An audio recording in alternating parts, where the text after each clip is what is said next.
10-Minute Jazz Lesson Podcast, Episode 77.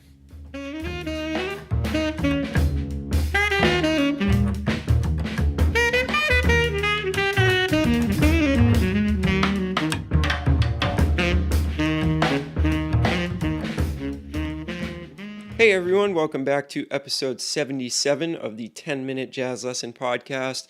My name is Nick Manella, and I will be guiding you through these lessons.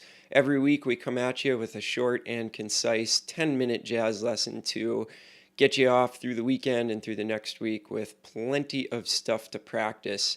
Hey, do you appreciate this podcast and want to support it? Please head over to our Patreon website, patreon.com/10minutejazzlesson, or you can head over to our website, 10minutejazzlesson.com, and click on the link to the Patreon site. We're asking for $3 a month if you enjoy these, and that gets you the PDF plus tons of extras. Our goal by the end of October is to get to $100 a month. We are already halfway there at $53, and we would really appreciate it if you'd help us get to our goal. Also, as a bonus to our Patreon members, I've also just uploaded our 4-part major triad pair course. This comes with 4 complete PDFs and 5 different videos on how to get your major triad pairs going. This is an awesome course. I've had great responses from people getting a lot out of it, and that is only available to our patrons. We're going to be doing lots of other cool stuff, posting other video courses and transcriptions and all that good stuff. So please help us get to our goal. It'll help us keep putting the podcast out. And we're trying to get to $100 by the end of October. So head over to patreon.com/10minutejazzlesson today and show us your support. Thank you so much. We totally appreciate that. Really helps to keep us going. All right, so today we're getting into part 2 of our Bebop basics. If you haven't listened to part 1, I suggest you go over and check that out. We went over scales last week, so we started with some just basic scales up to the 7ths and down. Then we practiced our thirds, and then we practiced our thirds with chromatic approaches, which is really where the bebop part comes in. Chromatic approaches and chromaticism are really a hallmark of bebop, and today is going to be no different, but today we're going to shift over to the aspect of playing our chords, and specifically our diatonic chords. Now, everything that we deal with today is going to be over a dominant chord using the Mixolydian mode, and that's really important because that is really our sort of money chord in bebop. If you think about most of the 5 chords that we come across, they're usually going to be dominant, maybe or maybe not with some kind of alteration to them. But right now we're just dealing with the pure Mixolydian mode because that's going to get us the furthest right off the bat when it comes to playing bebop. So this is what we're talking about today. We're going to talk about diatonically heading up the Mixolydian mode, playing triads and 7th chords. And this is really going to get you the other side. Any great player knows their scales inside and out, and also knows their chordal structures inside and out. So last week we covered the scales. This week we're going for the chords. Let's jump right into it. And a reminder, a lot of this stuff is from Barry Harris, who is the legendary sort of bebop teacher that taught all the greats in New York City, and really got to the bottom of this music that we call bebop, which of course informs all of modern jazz that came after it. So go check out more Barry Harris. This is some important stuff that will really get you off on the right foot. I've also gathered some of this information from various other sources out there about bebop. If you'd like to pick my brain a little bit about it, just shoot me an email at 10minutejazzlesson@gmail.com, and I can send over some more information to you about where I got a lot of this stuff. All right, let's jump right into the material for this week. So exercise number 1 on your PDF sheet is simply diatonic triads through the Mixolydian mode. So we're doing everything on our practice sheet in the key of C, but you've got to remember to put this into all 12 keys. That is really super important because you need to be able to handle whatever chord is thrown at you. So you can't just practice it in C and then hope that every chord that you see is going to be in the key of C. That's just not going to work out. Unfortunately, I wish it were that easy, but it's not. So let's take a look at exercise number 1. So we're going right up the C7 chord, in diatonic triads. So we're starting with a C major triad, then heading to a D minor triad, then an E diminished triad, so on and so forth, right up the scale through the chords. It's a pretty simple exercise. I would gather that a lot of you have probably worked on something like this before, but you've probably done it with major chords. So doing it with the dominant chords will be a little bit different, but you got to remember that a C7 scale is exactly the same as an F major 7 scale. Therefore, the diatonic triads are exactly the same, just in a different order, right? We're just starting them in a different place in the scale, but everything is exactly the same. Where this will be a real challenge is to your ears if you're not used to playing diatonic triads over dominant chords. So let's check out what exercise number 1 sounds like.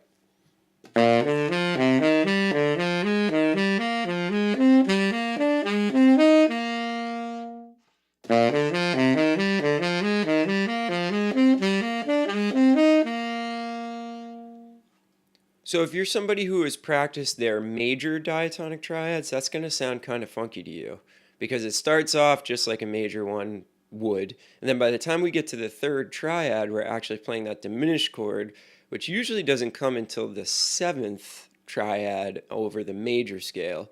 So it's going to sound a little bit different, but I have faith that you will catch on pretty quickly once you start working on this stuff. All right, so now what we're going to do is we're going to move on to the same exercise, but we're going to approach each one of those triads with a chromatic note.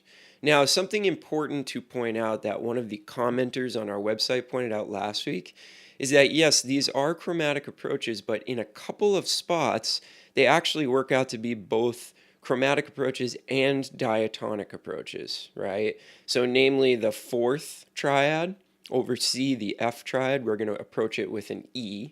So that's diatonic, but it is also chromatic. So that's really important to realize. And then you're also going to do that on the very last one. The B flat major triad is going to be approached by A, which is both diatonic and chromatic. So I feel it's important to point that out. And the same commenter also included a comment that I thought was great. They said, watch where you're putting these in the measure. And you're absolutely right. Normally what we like to have in bebop is we like to have chord tones on downbeats, and a lot of times on beat 3 as well, so the strong harmonic beats in the measure, right? But it's important to realize that these are just exercises. So we're going to line them up in a different way when we're practicing them without chord changes happening behind us. But it's really important to remember that you should be shifting these all over the measure so that you have that rhythmic flexibility. So after you practice the exercise that I've given you, maybe you want to shift that over an 8th note or shift it back an 8th note so that when you're working with the metronome or a play along or whatever, you're hearing that chromatic note on the different parts of the measure. That's super important. So just like anything else in jazz, just when you think you're done, you've got something else to work on. So make sure that you shift these around the measure. These are just we're notating these just so you can see what they're all about. And then you need to go and kind of do your own thing with them. All right? So here are the diatonic triads with chromatic approaches.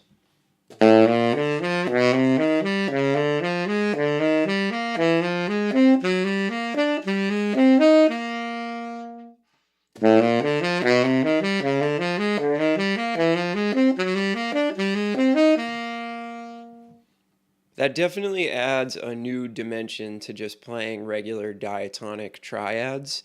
And that's really where the bebop sound is going to start to take its root, is that we just need to get used to approaching these notes with chromaticism. And just start to get used to the idea and comfortable with the idea that we're going to go outside of the key in bebop. But we're always doing so leading towards a chord tone, which is what these exercises are really about. Okay, so exercises 3 and 4 take the exact same concept, but we're going to do it with diatonic 7th chords now. And you'll see when you look at the PDF, you'll really see what the 7th chords are all about. We're just adding a 4th note to each one of these diatonic exercises to turn them into 7th chords instead of triads.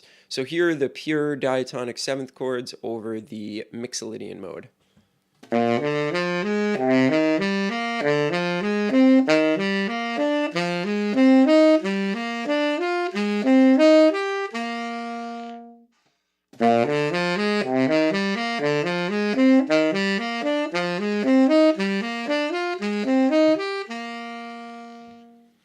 right, and finally for the fourth exercise, we're going to add a chromatic approach tone to those seventh chords. And this is definitely the toughest one. We've had to mess with the rhythm a little bit. So we're going to be using a triplet and eighth notes in order to get the 5 notes to line up correctly.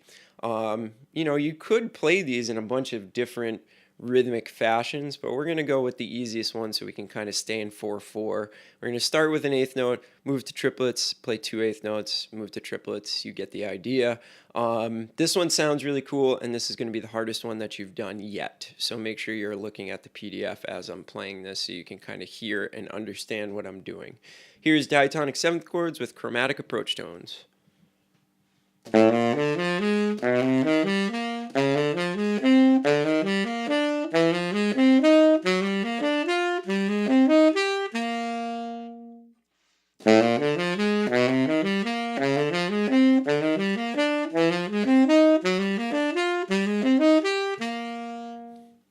That one's a little bit tricky. I suggest getting the metronome out and working with the metronome on that one, just to keep you honest, to make sure that you're covering everything like you're supposed to.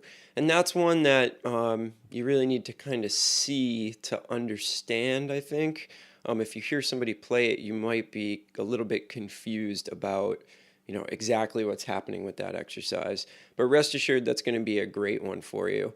So now we've covered scales, and we've covered diatonic triads and 7th chords with chromatic approaches. So we're going to keep moving next week, and then we're going to get into a lot more rules of chromaticism, bebop scale. We're really going to go for it and cover a lot of this stuff. I'm so excited about this material because I've been using it with a lot of my students and in my own practicing, and it's been helping so much to achieve that harmonic clarity that we all want. That our favorite musicians all have. So really study these exercises. They're no joke, and they're the absolute building blocks to everything that's going to come after them. If you have any questions, make sure you reach out to me, 10minutejazzlesson@gmail.com. Let me know what's going on, what you need help with. I'd be happy to answer any questions. Or give me some experiences that you've had with these exercises. That would be great. If you've got 5 seconds, head over to our iTunes page and give us a 5-star rating and review. That really helps us to get the podcast out to more people. And we need your support. Our goal is to have $100 a month on Patreon by the end of October. Please help us reach that goal with your $3 donation. That gets you all these PDFs and a bunch of other really awesome stuff, including our brand new major triad pair course. So head over to Patreon today, $3 a month, not bad, and support the show. All right, thanks everybody. We will see you on Monday for some motivation. Have a great weekend and a fantastic start to next week. Talk to you soon. Bye.